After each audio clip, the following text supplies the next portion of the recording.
เรียนน้ำสอนครับฮะครับเอาเปิดแอร์นี่โทรยังเปิดแอร์โทรยังเปิดแอร์โอ้ยโทรศัพท์ได้ไม่หมดแอร์ชิงแดงอ่ะเออ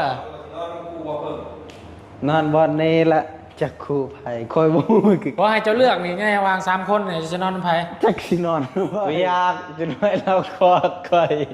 นี่คอยมีวันที่ 1มีที่ 1กลัวอะไรหนึ่งโกนบ่เรื่องกลนะ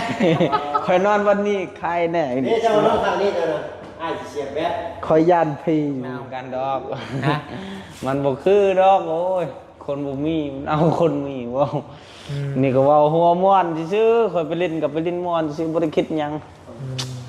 เล่นม้วนซื่อซื่อ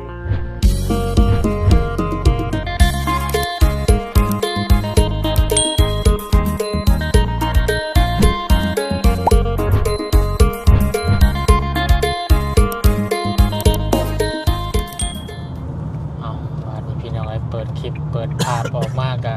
คำเมิดตื่นตามาหอดจุดหมายปลายทางบอลที่เฮาจะพักเศร้าในคืนนี้พี่น้องเอ้ย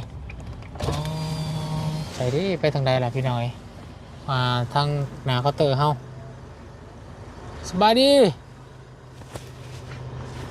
มีคนอยู่ชัมบันเที่ยวแล้วบริของนอนช้ำจักเฮ้ยเราเห็นลงมาแล้วครับไปหาเราอยู่ปะเราทางกระเจียอยู่นี่เนาะแจอยู่นี่ที่เก่าใช่แล้วสะที่น้องเลยนี่แหละน้องสอนเลยมุงรับมุงนอนโดยนอนโอ้ขักเนาะขักบ่ที่น้อยคือมันอยู่แถวคนเหลือมันกำลังไปหาเปิดห้องมาจากเนาะเปิดไม้ที่ไหนเปิดไม้บ้านพักทั้งเทิงก็มีกับเข่าให้ได้ทั้งเทิงหนึ่งส่วนทั้งซุดผู้เนาะกินข้าวแล้วว่าน้องสอนยังอยู่เนาะโอ้ตายแล้วสบายน้องสอนยังบริกินข้าวทำพี่น้องไว้ห้องวางกันอยู่บ่เนาะเรายังบริกินข้าวแล้วกินจุกชับบานนี่ตายครับข่อยจะอยากกินยังบอกผมเยอะจะถามเราไปนั่นชับบานนี้เต๊กข่อยเราบอกเขาอยู่ไหนบอกเราเนี่ยเราเป็นสถานที่เปิดใหม่ได้พี่น้องเลยนอกสะอาดสะอาดดีอยู่ห้องนี่กาวเตียงคูได้เนาะเตียงเดียวนี่ไม่ได้พี่น้องเลยคูได้นอนกันหลายเตียงคูน่าสิเบอร์8เนาะ8นี่มีห้องคู8เบอร์9บ่ไปนอกสอนเดินทาง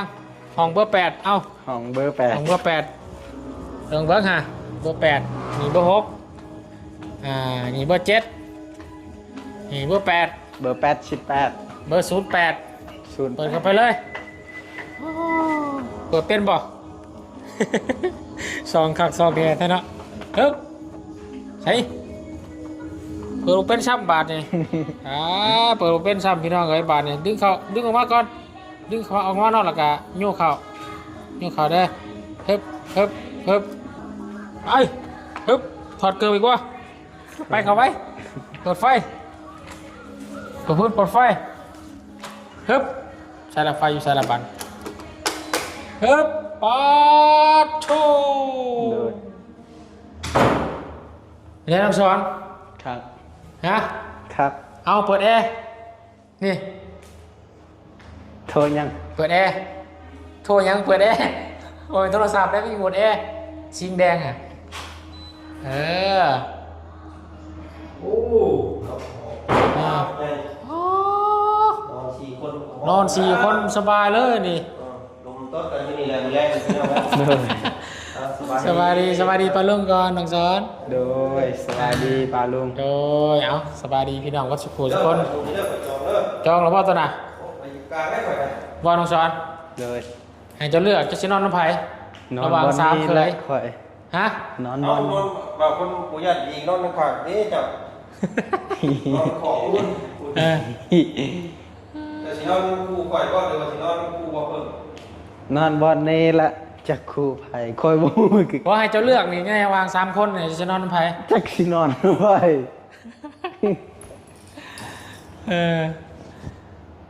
น้องเพิ่นครั้งแรกได้นี่ ครั้งแรกบ่น้องซ้อมแบบนี้ โดย แม่นบ่มาหลักไปนอนเราประจักษ์ เย็นเด้อ ฮะ เย็นเด้ เย็นบ่ เออ อ๋อเปิดแอร์เบอร์ยังหะพี่น้อง โอ้ เอ้ย เฮือนเฮาได้ซ้ำนี่ เออ พอแล้ว 16 เนาะคักแบบนี้ ฮะ ในเรือนชำนี้คักแล้วเรา โอ้ คักแล้วบ่เนาะ ขักแน่นะ เรือนหายยังนอนอยู่พื้นอยู่ได้เรือนหายนอนอยู่ตารางพื้นฝนตกมานี่น้ำในเข้าคงเยี่ยมนะโอ้ยพี่น้องมีถุย โดย เนาะเนาะ โอ้ เป็นไรความรู้สึก แล้ว วันเนาะ คักเย็นสดชื่น เย็นสดชื่น คือที่ได้ยังอยากมานอนนำ อ่าน อนม่วนซื่อ ลองเบิ่งเนาะ ๆโดย ลองเปิดหูเปิดตาประสบการณ์ใหม่ ประสบการณ์ใหม่ นอนบ้านพักเนาะพี่น้องเรียกว่าสื่อเอื่นว่าโรงแรมกับมันโมแมนเนาะเป็น เป็นห้องเช่า ของเช่ารายวันพี่น้องเลยถ้าเป็นโรงแรมกับโอ้ยได้พี่น้องเลยจะหูบ่ห้องนี่เท่าไรจะเดา ประมาณ4คนประมาณได้ละ500,000 ห้องนี่ได้ไอคิดว่า500,000บ่ ตัวได้ฉันก็เอา เครื่องหนึง ครึ่งหนึง เครื่องหนึงของ500,000 2,500 250,000 2,500ในห้องเดียว ด้วย ได้ได้3-400บ่ อ่า 300เนาะ 300 กว่าบาท 300กว่าบาทเนาะ350ของเป็น2,500 400กว่ายักษ์เพราะว่า500 300,000ปลาย 368ก็300กว่าบาท 300 กว่าบาทเนาะ 350 อืม 350บาท แม่นถ้าว่าเตียงเดียวพี่น้องเอ้ย200,000บ่เตียงเดียวเนาะ เตียงเดียวมีแต่เตียงเดียวนี่นอนเป็นคู่นี่ อืม แต่เชื่อกันคือต่างกันได้อยู่ฝั่งไทยต่างเลยฝั่งไทยนี่คำว่าเตียงเดียวนี่คือ2เตียงเฮี้ยงกัน อ่า บ้านเฮาว่าเตียงเดียวเป็นแบบนี้เตียงเดียว อันนี้เอิ้นเฮาบ้านเฮาเอิ้นน่ะ พาน้องเพิ่นพาน้องมันหน้าไปตรวจตาตอนนั้นไปหน่อยเอาเตียงเดียวเด้อ เออ แล้วเล่นเตียงคู่2เตียง อ่า เอานี่แหละเตียงเดียวเราอะพี่น้องมันจะต่างกันได้เป็นทีเรียน มี2เตียง อันนี้เตียงคู่เฮาเบอร์4 อ่า เตียงคู่แต่ว่าเบอร์ดีจ้ะ สบายดี ต่างกัน อ่าถ้าเป็นเงินบาทก็384 บาทเรท650พี่น้องเอ้ย 300 84 บาท 380 อ่า 380เนาะ แม่ ธรรมดานอน4คน ธรรมดา ธรรมดาอยู่ คือว่าคักอยู่ได้เนาะสำเนึกราสำเนาะห้องเตียงใหญ่อีกผาแพร่เพิ่นก็ให้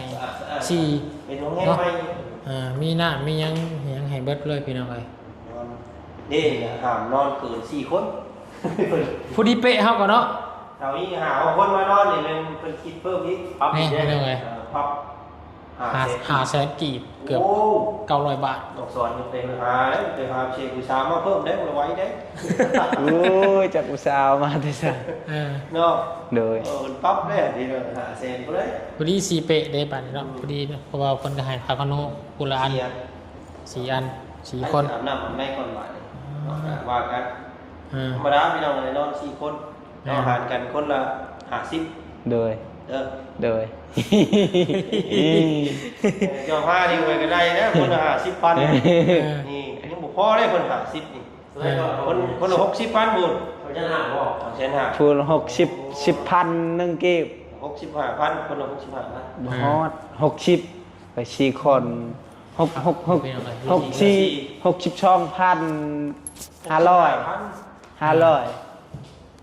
62,500 เออ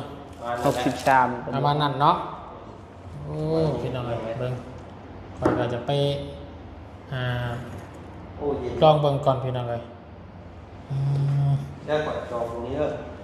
วันในตัวจองตรงนี้เลย คอยบอลนี่และคอย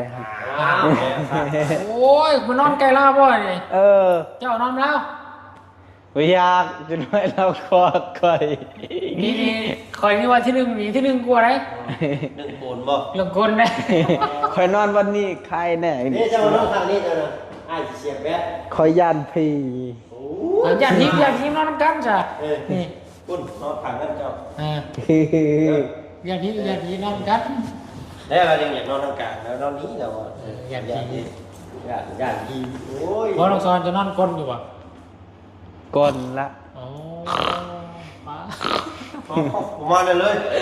ตายครับแบบนี้ถึงสีแดงได้ไหม ได้อยูตัวนี้ตัวนี้มันบัดสิบดละ โอ้ยเนาะ เป็นไงเมื่อยบ้องแรงเนี่ยไถนา ก็เมื่อยอยู่ แล้ว เดี๋ยวไอ้จะถามเลยคำพูดว่าผ้านี่คิดแบบว่าให้เจ้าได้กันดีอะไรกับน้องน้อยดีเจ้าก็ไหวบ่แทนแทนนะก็ได้อยู่บ่ บ่เป็นหยังดอก โอ้วันมันเราขึ้นปีได้ยังไง บ่เป็นหยังดอกเวียกสำนันสบายเวียกแถวเฮือนเว้า เพราะว่าเรานักเรียนอยู่แล้วเนาะ บอกซาเราไปไถนานห้อเราว่าสำนี่สบายแล้วอะเปียกไถนาเห็นอยู่ในเฮือนนี่บ่ได้ไปไกลเลย คืออยู่หาวนี่พูด ไทยเดินทางนะแล้วกินนอดเดินทางไปสิผมเบิ่งเนาะ เป็นตัวอย่างไปตัดกล้วยชวนเจ้าเนาะเพื่อจะออกมาได้กับทุลักทุเลพี่น้องเลยอันนี้มันอยู่ในเฮือนเลยสบายบ่ย่านเนาะจิบๆเนาะ โดย หลายผู้หลายคนอยู่เลยเชียร์ปลาลุงก็เชียร์ FC เชียร์อยากให้บุญวาสนา โอ้ยมัน ใส่แน่นจงนาว บ่เหมะสมกันดอก ฮะ มันบ่คือดอกโอ้ยคนบ่มีมันเอาคนมีเว้า นี่ก็เว้าหัวม่วนซื่อๆข่อยไปเล่นกับไปเล่นม่วนซื่อบ่ได้คิดหยังมาเล่นม่วนซื่นซื่อๆบ่ได้คิดหยั นั่ ง นเนาะช่วงที่ได้กันเนาะคิดได้เลยตรงนี้เนาะ บ่ได้คิดนะ อ๋อคำมันสิเป็นนิ่งเป็นแน่นกันเขาสิดึงไว้เองเพิ่นเนาะ อืม ถึงเจ้าสิบ่มักบ่ฮักจังไดก็ได้กันคือเก่าก็บ่มีแน่นมันเด้อ โดย คำบ่แม่นเนี่ยก็บ่แม่นเป็นหมู่เป็นคู่กันเนาะ อืม ก็บ่ได้ว่าอยากให้น้องเพิ่นได้ลูกได้เมียหรอกพี่น้องเอ้ย แม่ ก็วัยนี่นะมันก็ต้องมีเนาะสมัยก็ต้องมี ปกติซ้ำเขตน้องเพื่อนนี่ยังมีเบิดเลยอายุซ้ำนี่เนาะ เขาเอามันแล้วหมู่ ห เฮา มู่เจ้าเนาะ หมู่ ไป เฮา แล้ว อายุเท่าใดหมู่ครูที่ไปลิ้นตลอดนั่นเท่าใด5คนมันเขาเอามันแล้ว อ่า ยังแต่เฮาผู้เดียวนี่ อ่า เลยเฮาก็บ่ม่วนคือกันไปเล่นเดี๋ยวนี้ อืม ไปเล่นว่าทำไปเล่นกับเด็กน้อยอีกอายุ15 16หั่น มันมีหมู่เลยเนาะรุ่นเดียวกันเบิดเลยเนาะ โดย เนาะสมัยธรรมดานะ นั่นละ ท่านได้เข้าโตแล้วเนาะมีแต่เฮาวางแผนครอบครัวไว้ดีๆก่อนเดือน3นี่อย่างชัดเจนเรียบร้อยเอาเมียมาอยู่น้ำฟึกก็สบาย อืม โด ผม ย บ่ได้คิดเรื่องหมุงรับหมุงนอน มีแต่หาสั่งซื้อเข้าของเข้าเงินเพราะ โดย โดย นั่นละ แผนชีวิตไปดีๆเนี่ยครับ มาเห็นของครั้งแรกแล้วโอ้ได้ใช้เพื่อนสามีคือสิคักเนาะเอาฟังเบิ้งเนาะมื้ออื่นกับทางกระบวนเองกับสิลองอบรมพูดคุยกับสร้างตื่นให้เพิ่นแบ่งมาพี่จัก2 คนเนาะเพราะว่าสร้างบอกบุญเว้นอยู่ว่าอยากลุยตัวนั้นเพราะว่างานตัวนั้นกับช่วงลุ้มนะพี่น้องส่งซอยกันก็เลยว่าอยากให้แบ่งมาให้ทำน้องซ้อนนะเฮ็ดบ้างแต่ละหน่อยไปเนาะ เลยสองงานเนาะ แหมมันได้2 งานพร้อมกัน โดย ที่ขอสร้างน้ำเนาะให้มันเดินเวลามาพอจะพุ่นกับทาสีพี่น้องเลยเนาะทาสีกับติดตั้ง โอ้ฮอดคนนี้ถ้าซีจะบอก ทาสีรองพื้น โอ้ยังบ่ทันได้ไปเบิ่งยึดเกลือได้นี่พี่น้อง แมนทาสีรองพื้นกับแต่งบัวเหมือนแต่งบัวแล้วแต่งบัวขอบปองเอี่ยมปองประตู แล้วก็ติดบานพอสีสแลกก่อนติดบานพอยังเปื้อนเทพื้นเรียบร้อยหมดได้ยังแต่ตกแต่งทางผนังออกมาติดใส่ลูกติ่งสี่เหลี่ยมคือเคลื่อนข่อยเด้แบบนั้นใส่กัน เอ้าเบอร์8บ่ เบอร์8ได้ โอ้เนาะเด็กออกจักมื้อนี้ อ่า แต่มื้อละมื้อนั้นยังเด็กรถข่อยได้พี่น้องน้องข่อยเป็นเงินออกรถได้เหมือนก็มื้อนี้ยัง08เด้อมื้อนี้เด้อมื้อนี้08 80เท่าได้นี่ หน่วยกันเสียเงินกันเลยเนาะ ระวังรถนี่พี่น้อง ครับนี่ โดย เนาะ โดย บอกว่าชาติเก่านี่น้องซ้อนขึ้นรถเจ้าไปไกลนี่ไปหันไปนี่มักมันอยู่ใด นี่35นี่มันออก มื้อนั้นยัง 74เต็มเลยมื้อ374แล้วเราดิเนาะ แม่น เต็มเลยมื้อพี่น้องมื้อนี้เพิ่นมานอนห้องน้ำเบอร์8พี่น้องเว้ย เชียงเมืองเนาะ ชุดแปด ตารับได้ตาไว้เชียร์เด็กลาวได้มื้อนี้ก็ได้ โดย เนาะที่ว่าออกแล้วจัดลูกอยู่ ยังอยู่ นั่น กาทุ่มหนึ่ง โอ้พี่น้องเว้ยเนาะเอ้ามันมา กระทุ่มหนึ่งพี่น้องเลย แม่ เป็นไง ชื่อลองเบิ่งจะถือก็ได้เงินค่าห้องคืนได้มื้อใด เนาะ2,500ก็ได้พี่เดียวเลยคิดก็ได้ แต่ว่าก็คุมอยู่ ใส่ เฮานอนกันหลายคน ยันมันออกจัง หารกัน ลายเว้า15เอาไหม ฮะ ใส่ลงเบิ่งเราอ่ะ ใจ แล้ว คอยก็ฟิกซ์บอลนั่นแหละ เย็นเด้เพื่อสุขภาพบุญเศร้านี่ประมาณอีกชั่วโมงหนึงนี่นั่งอยู่แบบนี้จนกว่าจะอาบน้ำหมดแล้ว โอ้ยคอยอาบแหละคอย ไม่ทราบเลยว่าก็หมายถึงคอยเอง แห้งห้อนเดี๋ยวนี้แบบบ่เคยนอนแบบอากาศแบบนี้ เคยแต่นอนมันห้อน เยี่ยมโลดเจ้า มีแต่นอน บอดอกมีผ้าห่มนี่ไม่แล้ว บอสถ้าว่าเจ้าหนาวอิหยังก็บอกชุบ้ายก็ได้สิลดแอร์ลง โดย ปรับแอร์ขึ้น เย็นซะแล้ว บาง โดย เย็นก็ช่วงนึกเลือกเขาก็ปรับขึ้นเอาเนาะ โดยคอยแบบกลางคืนหันประมาณปีหนึ่งนั่นเห็นบ่ได้นอนและใส่ผ้าห่มนะมันฮ้อนคันกลางเว้นนี่นอนได้ มีพัดลมเนาะมันไปมีพัดลมที่เทื่อ มีพัดลมมีแฟนอยู่ข้าง คือนอนเพื่อนเบาบุญคือกันเปิดพัดลมตลอดบางเทื่อก็หนาวเลยคุมผ้าห่ม ครับอีไงพี่น้องแล้วคนก็คอมเมนต์เข้ามาอยู่เรื่องไฟเนาะกะวุ่นกับติดตามน้ำอยู่พี่น้องเลย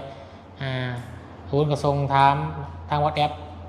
กับสั่งไฟอยู่เนาะแต่ว่ายังบ่ตอบโทรหาเพิ่นก็ยังบ่รับพี่น้องก็อยากให้น้องเพิ่นได้ติดตั้งไฟไว้เนาะแล้วก็คอมเมนต์มาบอกอีกว่าถ้าว่าน้องซ้อนได้ไฟนี่ให้พ่วงสิเฮือนน้องออนได้บ่ว่าซั่นพี่น้องเอ้ยเนาะอันนี้ก็ ๆสิได้เลย เนาะเพราะว่าน้องออนนี่ไปเสียทั้งขางเฮือนเนาะคือว่า มีครอบครัวตัวเองดีกว่าเนาะ น้องสอนเนาะตัวอย่างจะได้ไฟนะเนาะพ่วงให้ทั้งร้านเจ้าใส่น้ำเนาะ โดยใส่น้ำก็บบนี้ ค่าไฟกับหารกันซอยกัน โดย ก็ได้หาได้กับแบ่งกันปันกันแหงแล้วบัดเนี่ยมันจะค่าน้ำค่าไฟเลยค่าน้ำนี่ฟังเบิ่งเดือนนี่เนาะเพิ่นใส่เบิดไปเท่าใดทางน้องซ้อนและน้องออน บุญวงซ้อนไปสิไว้อยู่บ่เรามักไปหับจ้างเด้ เนาะทางน้องออนก็ยังลำบากอ เค ยู่ ยคิดในเรื่องนำนี่จักมันเป็นอะไร กินบ่ได้เลย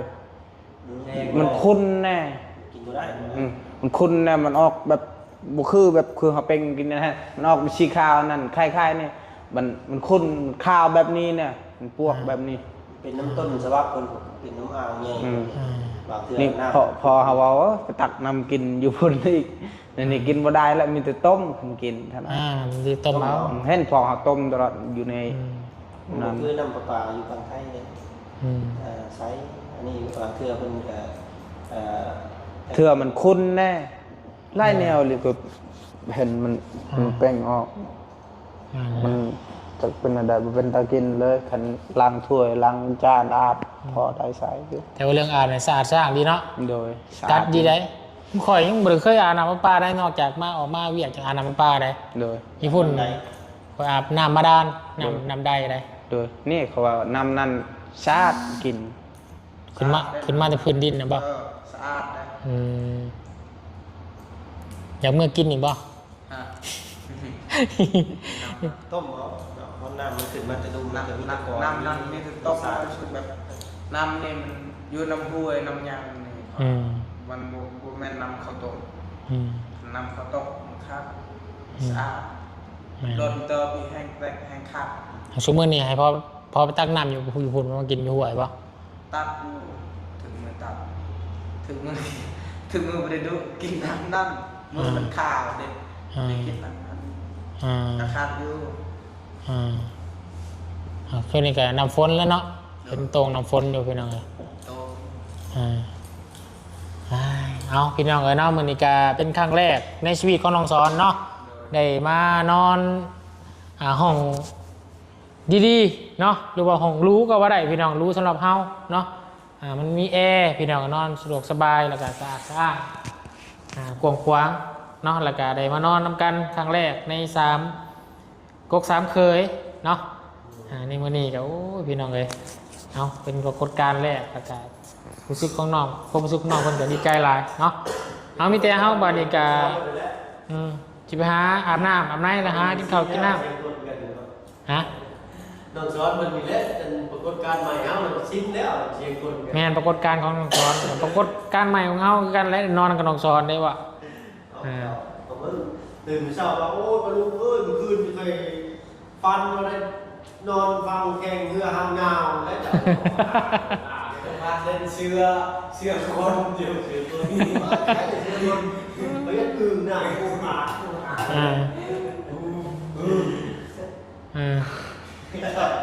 จะไปเสื้อแต่งเงาจริงอ่ะ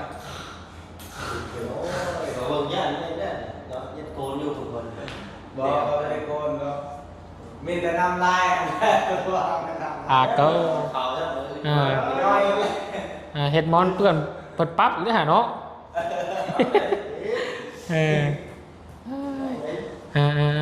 ไปซะเนาะโอเคเนาะอาบน้ำในก่อนเนาะลาพี่ลาน้องก่อนบาดนี้พี่น้องสบาย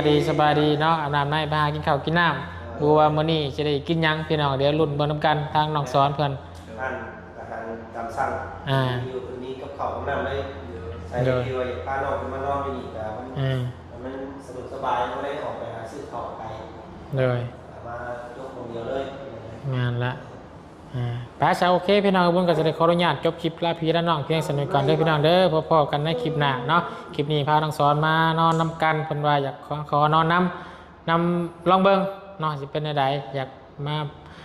เบิ่งประสบการณ์ใหม่นอนน้องแอร์พี่น้องเอ้ยเนาะ